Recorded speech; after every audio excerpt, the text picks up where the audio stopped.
All right, it is time to explain the grade the Pittsburgh Steelers won Monday night against the Cleveland Browns and T.J. Watt. Now, this has been an ongoing thing. Steelers fans, Browns fans, Steelers fans in particular, get some Tostitos on their shoulder, Sam, when it comes to the T.J. Watt, Myles Garrett comparison, right? Full bag of chips there, because they always want to say, hey, T.J. Watt's a bigger impact player. He always has more sacks. And just Monday night, they have a good case, right? T.J. Watt, fumble return for the game-winning touchdown. He also had a sack. He also had a batted pass and a few more tackles.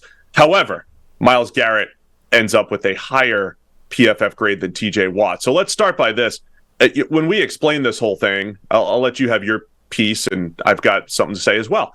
But T.J. Watt had a great game. He was fantastic in this game. So we're not going to explain this thing by tearing one person down, but I think it's how do we build up both Myles Garrett and T.J. Watt to explain Garrett having a higher overall grade than T.J. Watt.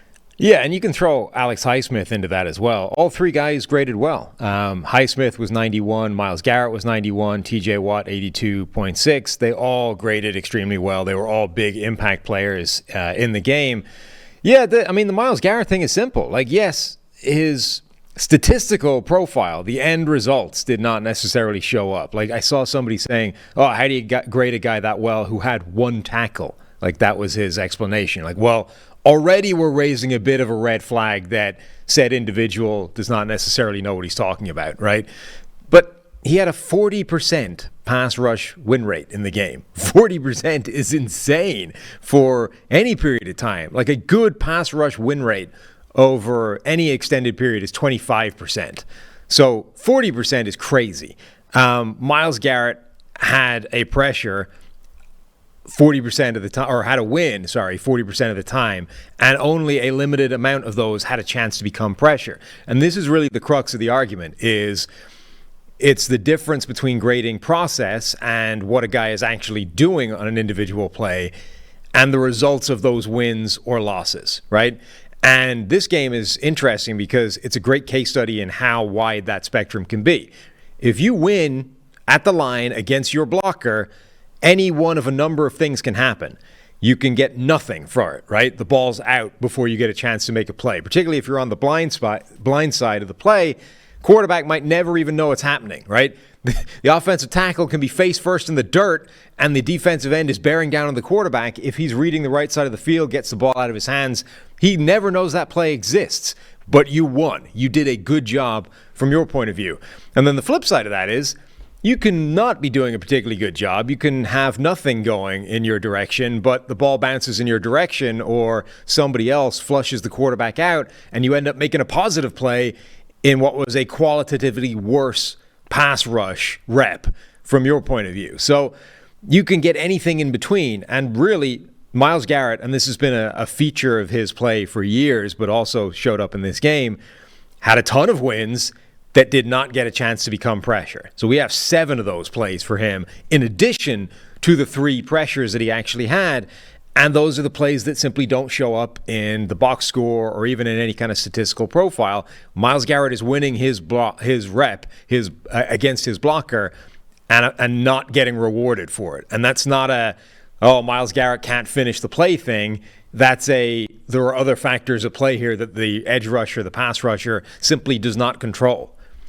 Yeah, I tried to add a little perspective to that, Sam, because just to look, if you're a longtime PFF listener, this might be a little redundant for you, but we have a lot of new listeners. We have a lot of new viewers. We have a lot of people, and we're very thankful for that, over these first couple weeks, listening and watching and perhaps for the first time. So I think it's important to explain the PFF process and to explain the fact that, yes, we're grading those one-on-one interactions, right? And so the difference in result in those one-on-one interactions are things out of the edge rusher's control or even the blocker's control, which is why we continue to say we don't look at sack totals, we don't look at tackles, certainly not.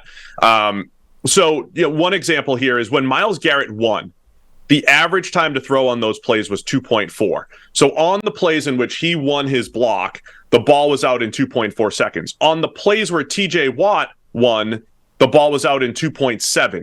So just for perspective, like T.J. Watt, when he wins his reps, because Deshaun Watson's holding the ball longer than Kenny Pickett, T.J. Watt has more of an opportunity to make an impact. The other thing I want to highlight is the two. Let's take a look at T.J. Watt's sack and Myles Garrett's almost sack, because hey, we're grading almost plays here. Myles Garrett has this quick pass rush, beats Dan Moore in about just over 2 seconds, gets to Kenny Pickett. He's taking Kenny Pickett down, who just flips the ball at the last second to save the sack. Something really completely out of Myles Garrett's control. Great pass rush. Was it a sack? No. It's because the quarterback made a good play to turn it into an incompletion. On the other hand, T.J. Watt's actual sack took Deshaun Watson being flushed from the pocket. T.J. Watt was actually being well blocked on the play by right tackle DeJuan Jones. Now, Watt makes an awesome play to track Watson down, but he needs Deshaun Watson to hold the ball for 4.5, 5 seconds to get that sack. So those two plays are good examples where the box score says sack for T.J. Watt, nothing for Myles Garrett, but I would argue the Myles Garrett play is actually more impressive, just an example of how the PFF grading might work. And even the very end of that play, I think, is critical as well. Because if you hadn't seen the TJ Watt play and you just watched the Myles Garrett play, you would say, well, look, that's an example. He's not finishing, right? He's gone low at his ankles. He gave the quarterback a chance to get rid of that ball. Like, that's why that's not a sack. If that was TJ Watt, it would be a sack, and that's the difference between Myles Garrett and TJ Watt. Well, if you then watch the TJ Watt play, it's almost identical in terms of he ends up going around the ankles as well, only gets one leg, brings him down. And then the difference is simply Deshaun Watson had no receiver on that side of the field, so didn't flip the ball out on the way down to nobody, right? Like, that is the difference. Literally, sack versus hit is on one play, Kenny Pickett found somewhere to flip the ball out of the grasp to and make it an incomplete pass, not a sack. And on the other play, Deshaun Watson didn't find that receiver or didn't, take the intentional grounding by throwing it into nobody. That's the difference between sack and hit on just at the end of the play. And I agree with you that before that, the actual pass rush rep was a better play by Garrett than TJ Watt. So here's what I would say. And, look, a lot of times when we're doing the explain the grade, we say, hey, well, the run game wasn't as effective as you thought. I thought both guys were really good in the run game. TJ Watt was awesome as far as the run game goes, set a hard edge. He was dominating Brown's tight ends. He was fantastic in the run game. One missed tackle in there against Nick Chubb, but that was pretty much it. Watt was fantastic in the run game, but as was Myles Garrett. But, the reason why there was one tackle, every time Myles Garrett won a rep in the run game, the ball went elsewhere. It either forced a cut or the running back just didn't go that way. So, again, why tackles can be a little overrated. So I thought they were both really good as far as the run game goes. And then to just put a bow on the pass rush stuff, Myles Garrett only rushed 25 times. We had him with those 10 wins, that 40% win rate. TJ Watt had a comparable number of wins on 18 more rushes. Now, here's the thing I'll concede. To the eye test, did TJ Watt's good plays, did his good plays have a bigger impact on the game? I would agree, yes. Now, of course, there's a game-winning fumble recovery for a touchdown. I'll let you vent on that if you want. But, when you're watching the game, you're like, hey, TJ Watt's making a bigger impact than Myles Garrett. And I think that's fair until you go through the film and you go play by play and just think, okay, how much of that TJ Watt impact is dependent on the quarterback or other things happening? And that's where, again, the grade might come from. Yeah, I mean, the touchdown thing, I'm curious how good a play people seem to think that is, right? Like, in terms of, if you're looking at EPA, obviously that's massive. It's a game-swinging play. It's putting 7 points on the board from the defensive perspective. It doesn't get any bigger than that. But when you're asking, okay, the results were fantastic, but how good a play was it from TJ Watt? Like, how big an impact did he make?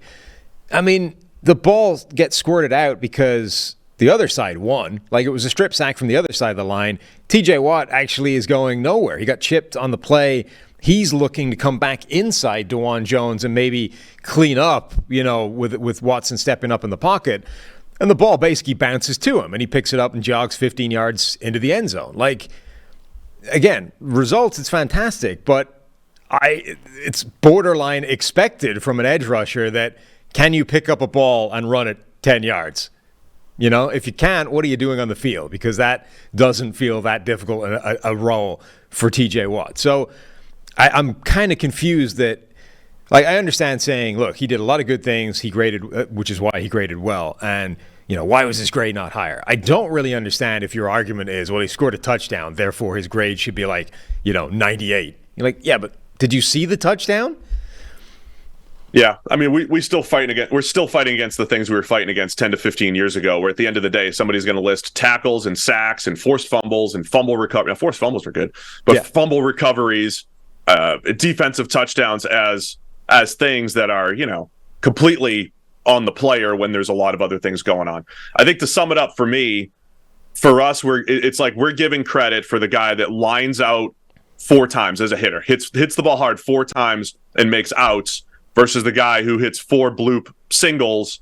Obviously, the bloop singles are better for the team on that particular day, but the line drives are better at bats, better hits. So there's my baseball analogy there. And again, that's not to diminish T.J. Watt. He had a very good game, but Myles Garrett had a very good game as well that just went under the radar for other reasons outside of his control. Yeah, I mean, I just think people lose sight of how much of a pass rusher's production is completely outside of their control, right? Various different things impact whether or not that guy is going to get rewarded at the end of the play, whether it's how quickly the ball comes out, and related to that is how good the coverage is, how good the receivers are in the play, how good the quarterback is, simply at not only in terms of understanding, feeling pressure in the pocket, moving around, but also being able to, read a defense and get the ball out of his hands, how good the blocker is, how many blockers are assigned to them. That's one area where Watt can get some credit back, right, is he did get chipped and helped a lot. DeJuan Jones, rookie 4th-round offensive tackle, saw quite a lot of help in dealing with T.J. Watt, so you give him credit for that. But all of these things affect whether or not a pass rusher is going to get rewarded for how good he is with results versus just getting those wins at the line. But that's why the grade is essentially trying to determine how good a guy played or not. And how good he played is that first part. It's, can you beat your block or not on a regular basis? And if you can, usually good things will happen, but it's not a guarantee because of all these other factors. So one thing, in terms of reward versus process, yeah, T.J. Watt scored a touchdown. On the other hand, Alex Highsmith gets a significantly better grade on that play because he whooped the left tackle and forced the fumble out in the first place in order for T.J. Watt to scoop it up and run 15 yards. I have no time for anybody that wants to argue that T.J. Watt should have a higher grade on that play, because I think that that's just a fundamentally wrong way of looking at football, right? Alex Highsmith did the more important thing on that play, which was win your block and force the fumble out from the quarterback. And then T.J. Watt got the benefit of that play, right? And yeah, he gets some credit for scooping up the ball and running, because we've all seen players not manage to do that, right? Fail to pick up a loose football on the ground. So he gets some credit for that. But anybody that wants to argue that he should have more credit on that play than Alex Highsmith, I think, is out of their minds.